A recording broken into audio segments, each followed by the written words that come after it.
Hey, what's up, YouTube? I'm here, and subscribe today while you're at it. Leave a comment, like the video, right? Every single Friday, another free harmonica lesson or a music lesson. Today, I'm with bass player Mr. Bill Blok and drummer Ricci Shelton out of Memphis. Thank you, fellas, for coming. Thanks for having me, Jay. Appreciate it. Thank you very much for doing this. And so I had a request on my Patreon channel from a longtime patron named Mary Beth Hempel. And she has a good question. She says, when I go to an open mic or a jam or something, I don't know what to tell the drummer to do.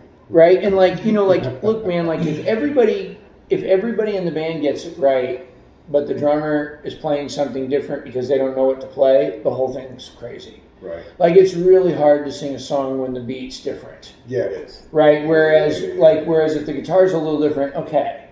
Yeah. I can make it through as long as the chords are mostly the same, right? Or even if they're not. Pretty much. I mean, you know, that can have a huge influence on it too. So yeah. So Bill and I were talking about this, you know, a few minutes ago when we were discussing this video, and we were talking about how do you get the drummer to do what you want them to do. Hopefully, you can sing the part. Sing the part. So, because one of the other things that Bill and I were talking about is that so many different drum beats share the same name. So, like, there might be 2 or 3 things called the Texas Shuffle. Yeah, I think a lot of that's just been lost in time because I think the whole meaning of the Texas Shuffle or the English Shuffle has been spread across so many different things. Yeah. It means different things to different people, and some drummers don't even know anything from that. So that's also a huge problem. He may not know any of that. Right. So that's a huge problem right there. Right. Yeah. So let's start off with shuffles. So shuffles are one of the most important things. Let's see. So how many different kinds of shuffles do you know? Probably half dozen at least, I would think. Can you sing me a couple of different shuffles and give me the names you think they should have? And me and Ricky. Yeah. See, the thing is, like a lot of the shuffles of. I mean, I don't even know all that. There's so many shuffles that I just tend to. I tend to turn them off what my left hand is doing, unless it's like, you know, which is all on the snare, which is really easy to go. It's like this. What would you call that one? I don't even know that. Yeah. That's just a quick snare shuffle. That's the only, like, there's no hi-hat involved. There's no. See, I might even call that a train. Yeah, that's almost a train. Yeah. Almost a train. That's what we use on hip shake, by the way. So when we play hip shake, we'll do that. Oh, okay. Okay. Yeah, and it swings a little too, right? Yeah, I was going to say that's more of a swinging train than like the straightforward. Yeah, because a train's more of a straightforward thing. So see how helpful it was to sing it. Yeah. Because you sang it, and then we sat here and argued over what it was. Yeah. For a couple of minutes, right? Because everybody has their own interpretation of what they think. But on stage we don't need to argue about that. We need to get it done. Right. Yeah. Okay. Cool. So hopefully your drummer knows what the F he's doing. Right. Okay. So swing and shuffle or a train or whatever. But okay, give me another shuffle. Well, there's what do you call this one? That's a straight swing to me. I mean, it all depends on where you're swinging from. You could be swinging from the ride, or that switches over to your left hand, which in turn creates an entirely different feel that is usually based over an entirely different set of music. Yeah. A cymbal swing seems to be meant for rockabilly kind of things in jazz. What I was singing? Jazz. Well, like when it's more oriented on the ride as opposed to the snare. Now older. But what about this? Yeah, that seems to be centered around older jazz, older blues. Okay. And a lot of the newer blues. I like that one. It kind of utilizes it, but a lot of people have just straightened that out. And, let me hear that. We're still blues. And it's like, well, yeah. Let me hear the straightened out one version. Well, it's all the intermediate in between stuff's taken away. So usually the guy that does that just and the swing part is felt more than heard. Yeah. And he tries to help with his foot, but even that's straightened out. So the swing ends up mainly coming from what the guitar player or the bass player is doing. Sing the drum part. If your drummer can't do that. Right. So I mean, it's the same thing as or which is a little more aggressive and drives a little more. Okay. So that would be more of a driving shuffle, where I think the ride swing is more of a gentle. So he would probably have a walking bass line for that instead of a boom. Or slow or fast or whatever. Right. Yeah. Right. Okay, good. So another one that a lot of harmonica players like rumbas. Right. I think that's as close as most blues players get. A lot of blues players get to funk. You know, everywhere I've gone, it's called a rumba. Some people call them a rumba, right? But in New Orleans, you might ask for a rumba, you might get a clav, a second line, right? And see, even that, I mean, even that's been twisted around some, and I call it a New Orleans shuffle because that's what I associate that with. You mean the second line? That whole rumba thing. Okay, all right. That's what we're New Orleans. All right, so sing me a rumba. Well, I mean, I can't. Or play.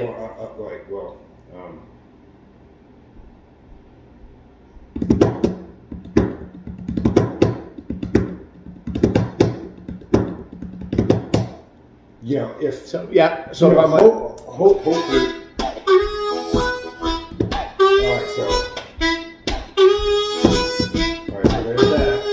Your left hand shuffle. Hand stay straight on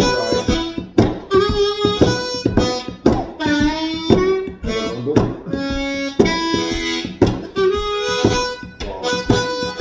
right. Okay, so what about, there you go.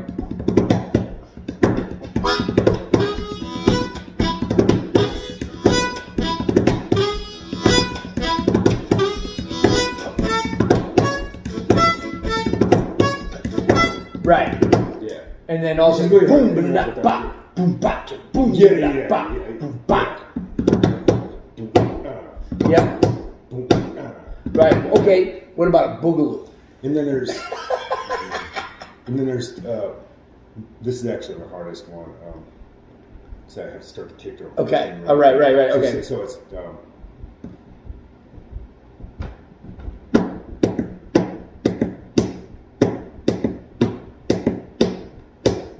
Clav. Yeah, exactly. Yeah. That's a real clav. Yeah. But and is that a 3-2 clav or a 2-3 clav? I think it's a 2-3. See, I didn't even know. Yeah. I think I'm totally wrong. YouTube's gonna hate it. So the point of all the comments. No, it doesn't matter. This because the point is that we're all often wrong. All right, and that a lot of times culturally, what's right, what's wrong in one place is different in another. Absolutely. Right, like even words. Open to interpretation. Right, like, I mean, there's certain words you say in New England are fighting words, but down south they're not. You know what I mean? Right, you know. So, like, it just depends on the region and the area of the country. So, again, we're coming back to the importance of singing. So for a shuffle, what I would recommend to like Mary Beth and it is when she falls in love with a song that she would like to do. Mm-hmm. Fall in love with every part of the song. Mm-hmm. Fall in love with the drums, fall in love with the bass.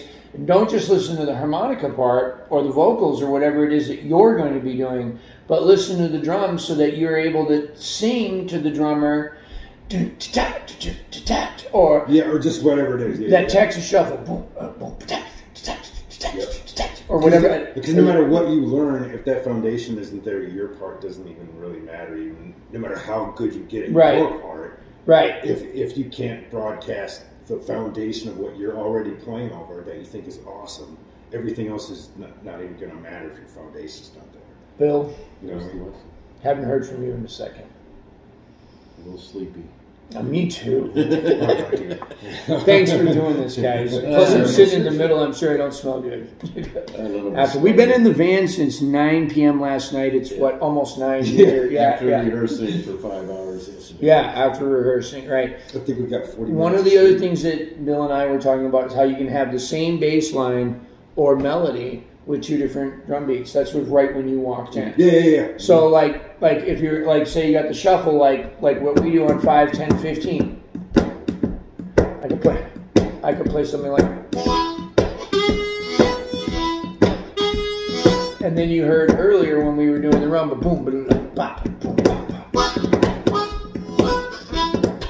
Now the bass part, you might have to play a little bit for that to make that pop. Right. Yeah. Right. But also sometimes it's a little more aggressive. Right, but sometimes the contrast between the two makes for fun shit too, right? So let's see. Okay, slow blues. That's the one that most people want to do, right? Like, especially at a jam, because you get to shine, right? or fail, or fail, or fail miserably. Right. Yeah, I mean, because even a slow, even something slow, you still have to broadcast the correct feel to make that work. Mm-hmm. You just can't play a slow rock beat. That's not going to do the thing, because you still need to have your left hand action. Okay. Or whatever right action. So what should they sing to a drummer for a slow blues? So you got your... Well, hopefully who's ever speaking with their drummer knows what swing is to begin with. So as long as they're like... But if they don't... Yeah, I was going to say, let's assume that they don't. Or whatever formation the swing is. Yeah.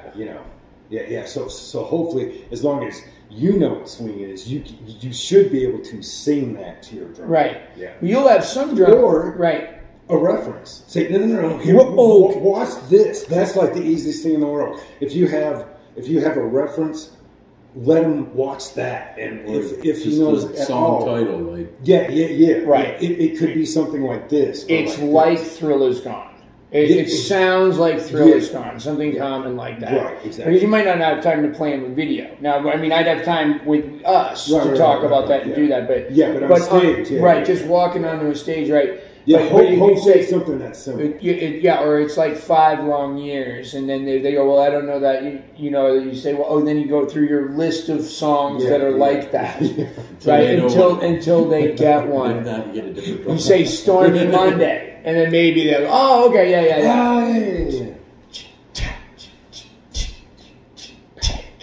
I like the drummer that does fun things with the cymbal. Oh, so like.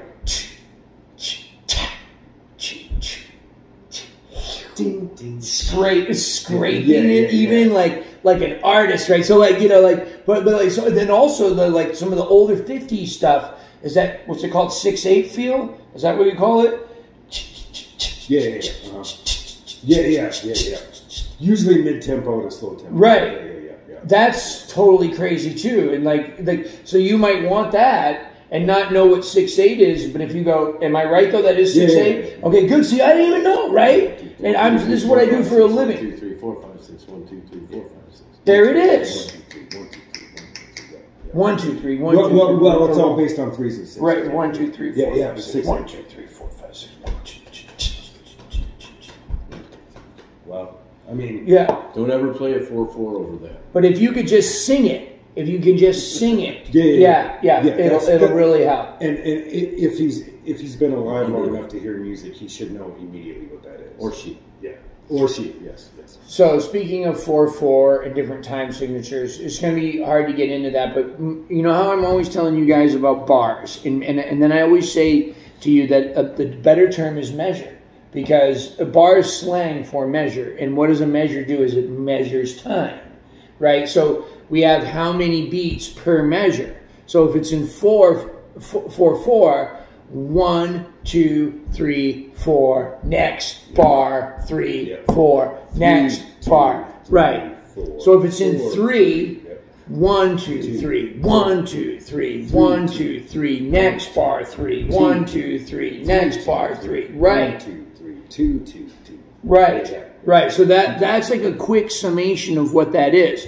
So a lot of times if you want something like that, And you just got to, you have to be, if you want something in a different time signature, you have to be able to say the name of the time signature.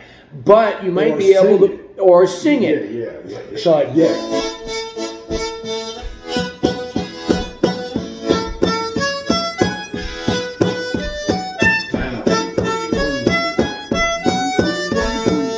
Right. Right. Yeah. So it helps to be able to, help me sing a good funk. I'm not an awesome beatboxer guy, but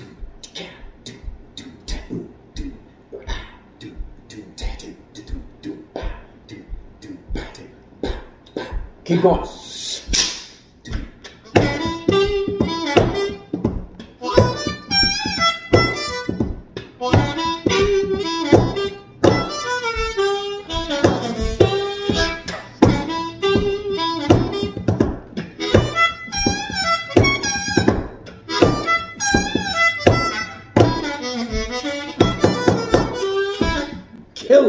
Killer. So that's great though, right? That's great. Like you said, like I love to sing. I'm not an awesome beatboxer, but then you just did the best you could, and it still came out great. Yeah. See now, like because you're a drummer in this video, you've been quick to go to your hands, right? But like, sing me a funk, a different one. Come on, see now. See now we're asking you to do what we can't do. Yeah. He went to the one I was going to be. Oh, okay, right. That's good though. Yeah. Okay. Let's see. What about like the dragon? Bada bodo bada beam. Oh wait, is that? I've never even heard of the dragon. You know the dragon. He bite me. You don't know the dragon? Oh wait, you're gonna love it.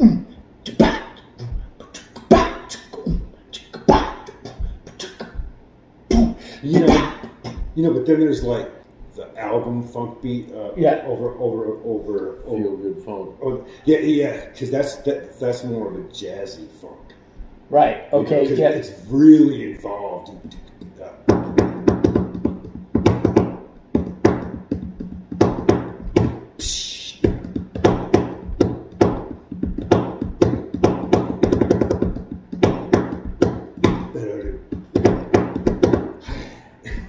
Very cool. You know, open high. Yeah, so it's like, I think it breaks off into anything. Right.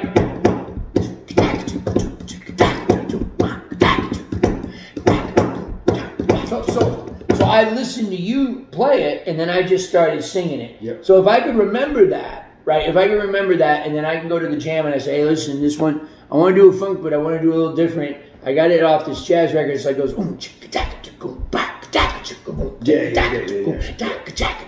So even if you didn't know the name of it, you're like, I don't know what you call this, a clav. I call it a black-footed ferret groove, right? You know what I mean? But this is how it goes. Now, there's something so contagious about it. Like when you start playing, he'll start moving. I'll start wanting to play the harmonica. If somebody wants to write something over it immediately. It's just, you just want to move. Absolutely. And that's the beautiful thing about when you talk to the band about music and you start just singing the music rather than just throwing out names. Oh, well, what we're going to need is a swing here. You know, it's going to start on bar 9 with a 1-6-2-5 turnaround. Come on the 1 and just a swinging shuffle. Ready? 1, 2, 3, 4, boom, cha-cha-cha-cha-cha. And then everybody comes in. But instead, if you were like, hey guys, this is going to be fun, right? From bar 9, cha-cha-cha-cha, 1, 2, 3. There's a certain energy. Just that me starting it, just starting to feel it beforehand. It's a pleasing tension. Right. It's pleasing. Yeah. Now, one of the other things that Bill and I were talking about was cats, including me, band leaders that will count in a slow blues at the wrong tempo. Because song for that seems to happen more in things. Very prevalent in the slow blues. It seems to happen more in things that are in 3. That are what? That tend to be counted in faster than they need to be, because you're thinking 1, 2, 3, 1, 2, 3, but that makes it faster than it really is in your head. But you're and it's live. So you're in a hurry to get it right. One thing I won't do when I make the mistake, what I don't do is start the beat in my body and my head. Like, right. And then when I count it into you, I'll count all the little hits like 1, 2, 3. Which helps me know where you are in your head. Right. Yeah. But one of the mistakes that I made as a young man, and still sometimes today, is that, you know, I'm in the rush to get the song done. You know, at a festival or something, you want to sound like the band's together. So you don't. I won't have that internal feeling. The adrenaline's going a little bit. What's that? The adrenaline's going. Yeah. A little bit. Yep. And because it's slow, I'll do. I was talking to Bill about this. One of the things I'll do is I'll go 1, 2, 3, right? Or 1, 2, 3. Right. And so I've given you like 3 different tempos in 4 beats, right? You know what I mean? Yeah. Because it's slow, there's a lot of room to be wrong on the next beat, and a lot of room to rush the second or drag. Rushing is a huge problem with something like that. It's very easy to rush, and that's what we do when we're nervous. In and out of solos and choruses, especially, is usually when everybody picks it up and then slow back down the verse. Right. Yeah, that happens all the time. I hear it all the time. Right. Yeah. So it's okay. Right. It's totally human. So 1, 2, 3. Right. You know. And it should feel a little further behind than your actual tempo.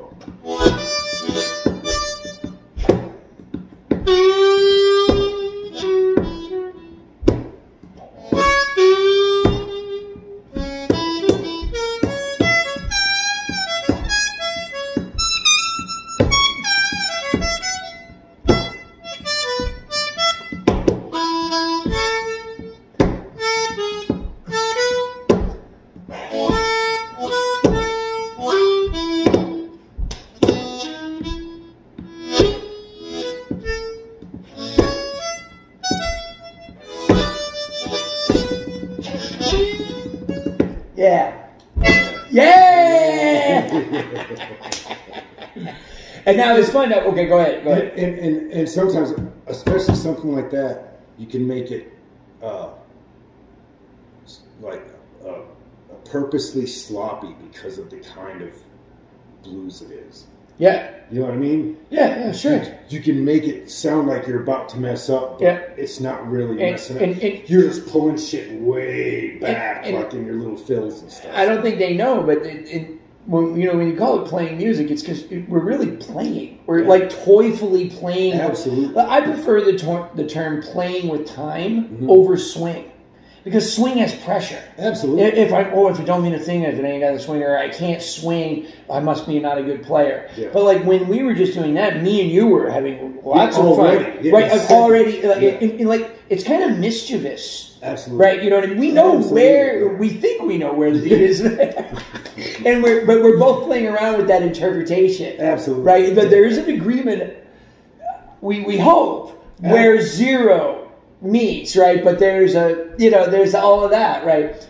It's gorgeous. It's the most intimate thing. Yeah. It's almost like doing like LSD or something, and like being able to read each other's mind or something like that. It can be like that, and it almost makes you smile as much. Yeah, almost. Yeah, almost.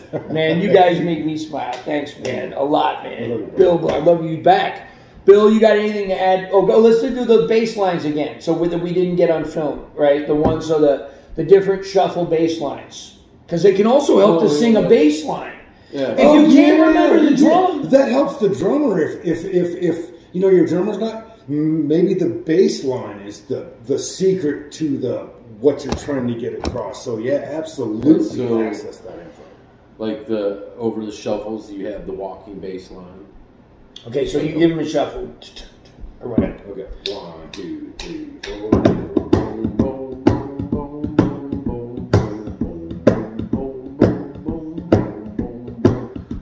Good scat bass.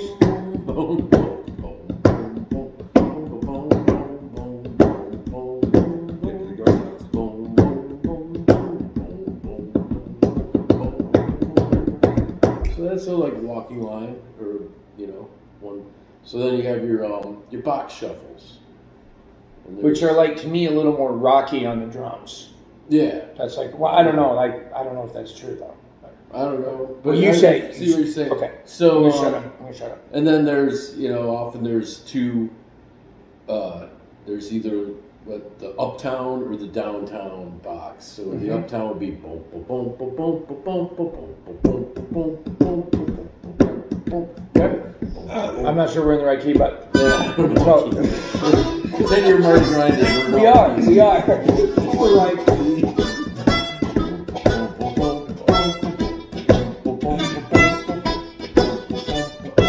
Now downtown. Boom. I'll keep going. No, I was just gonna I'll come in on you. Yeah. I was just gonna switch it up. Yep. Boom, boom, boom, boom, boom, boom.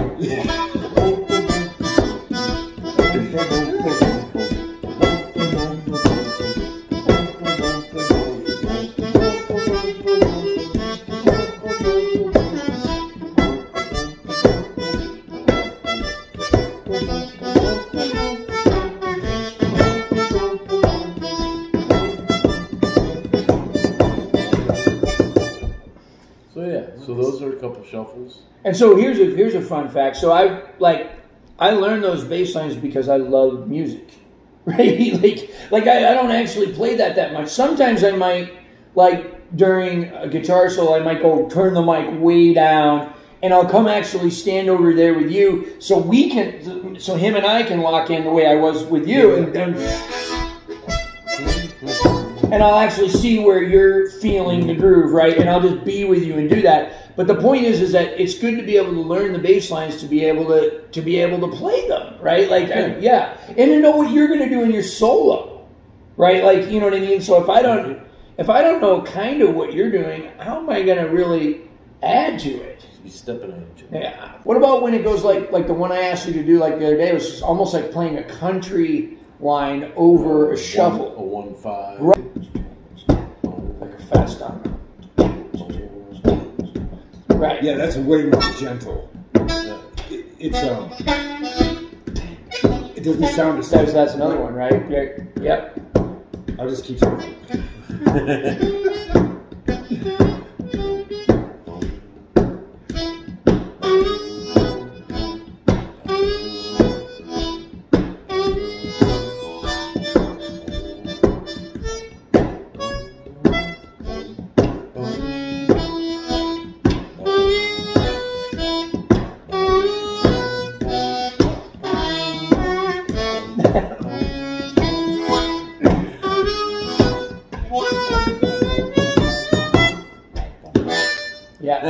Yeah. What about like a flat? And then as far as a bass line, probably the easiest one is just the one note flat tire. Oh yeah, we didn't talk about flat tire. Which I hardly ever hear anymore at all. I mean, yeah. Because the others are just more interesting for a bass player to play, so I would think they would just automatically drift to that. Sometimes that's the funnest thing to do. Really? Just or just dig in on one note, make a stank face. I could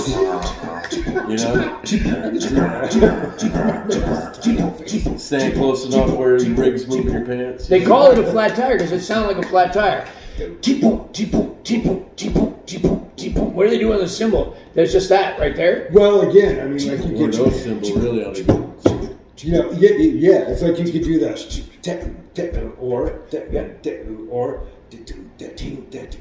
and back and forth. What's a double shuffle? You hear that all the time. I don't know either. It might be where they're shuffling with both hands. Yeah. I think that's technical. Actually, I do that in no way, but that's not a shuffle. It's not right, strong. but it's still cool. Because in the verse, I do verse. I do hi-hat and snare in the beat. Gotcha. And it just adds a thickness to the chug forward in the verse. All right. Yeah, so it's great. I think we covered a lot. The last thing I want to say, guys, is as a harmonica player, we tend to, and I think on any instrument, a lot of times when we're learning our instrument, we tend to stick to ourselves. Like, we stick to other drummers, other bass players. We talk to them about music and stuff. And the great thing about learning about music is that it brings everybody together. Yep. So when we can talk about this stuff together and I can get into what he's playing or get into what you're playing, that brings me into a whole community of musicians. And that's a lot more valuable than learning stuff. It helps you understand your band better. Yeah, and that's the whole... Absolutely. Right. I'm telling the guys on that on my channel all the time, like, hey, listen, you know, this isn't theory, it's terminology. Yeah. And it's terminology that so that I can communicate with other musicians. Right. Yeah. So that I can get you, so that you can get me to do what you want. And because they don't know what, I can't tell him, oh, well, it's a 3-hole double bend. Or it's a 7 overblow, right? Of course it is. But I know that in second position, which they don't know what that is, but I know that it's the second note of the major scale. Hey, right. I've never heard that before either, so don't feel bad. Right. Oh yeah, just play a 3/2 step I just bend learned on something about my bend. So see, I just learned something. Yeah, man. Yeah, you know, I just play a 7 overdraw. You'll be fine. Yeah. But it's funny enough. So like, where do I blow into this thing? I don't know. Right, but like when I was first starting to work with guys like Bill, they would say to me, "Well, it's just a flat 7," and to me, they might as well have been saying that what I was saying to you. And so it took me a little while to learn the agreed upon philosophy. But we can have fun doing it, and if we don't know it, it never hurts to sing it, and that's the way to get through, especially on a jam. But today we did give you a lot of examples of the names that go along with these things. So, but the bottom line is just listen to your music, listen to all the parts of the music, the drums, the bass, the piano, the horns, everything, not just the harmonica, not just the vocals. Thanks one more time, guys. That was awesome. I'm going to go edit this sucker. All right. Thank you, guys. Tune in. Nap's important.